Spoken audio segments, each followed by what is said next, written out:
partly because we need to gain up enough speed to climb up a slight hill. The hill is not a natural feature of the area. It was built by the railroad, partly because it was such a success. Now, you can't always tell how instantly a railroad can be a success, but this is a good measure.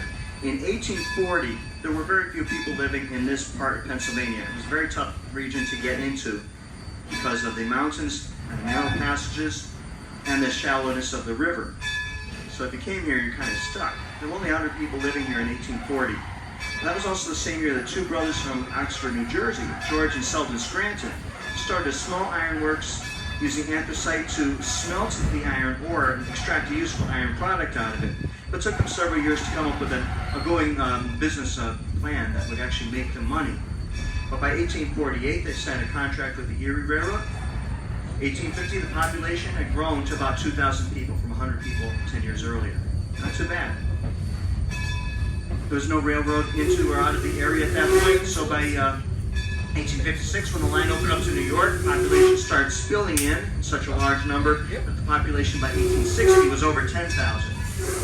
Doubled again the next 5 years, and then kept doubling to the point where this was such a fast-growing part of the area of the world that they had to do something about it. All these people were getting in the way of the trains. All these trains were getting in the way of the people. Something had to be done.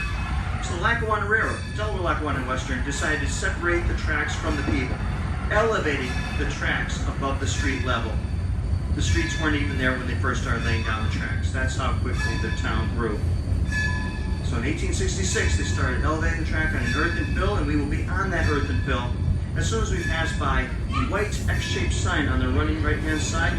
It says Railroad Crossing. You're going to see how our part of the yard is now separated from the rest of the yard we were just in. That was the first rail line improvement from 1866, but not the last.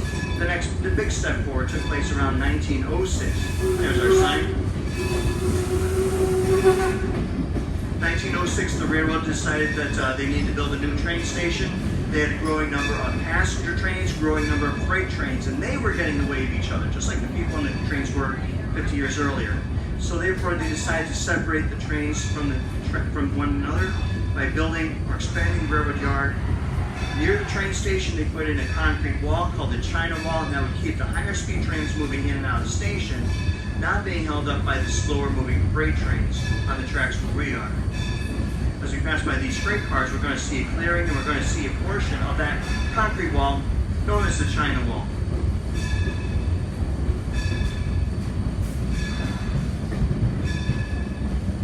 Some of the China Wall was taken away for the parking garage in the mall that we're passing by, but some portions still remain. There's one part that we see as we cross over South Washington Avenue on the running left-hand side. The track might still be there, but it doesn't go anywhere anymore. It doesn't come from anywhere. And therefore, after years of nature taking its course, they decided to reclaim the land and turn it into a city park. And that's what it is right now. It only opened up last year.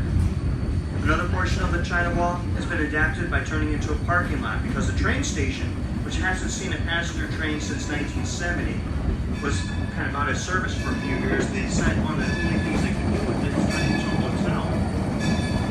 One thing a hotel did not have was parking space. So they decided, hey, over the rails, put cars there. As you can see this time, the rails are now popping up in the line.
down right now because we've reached the east end of the railroad yard.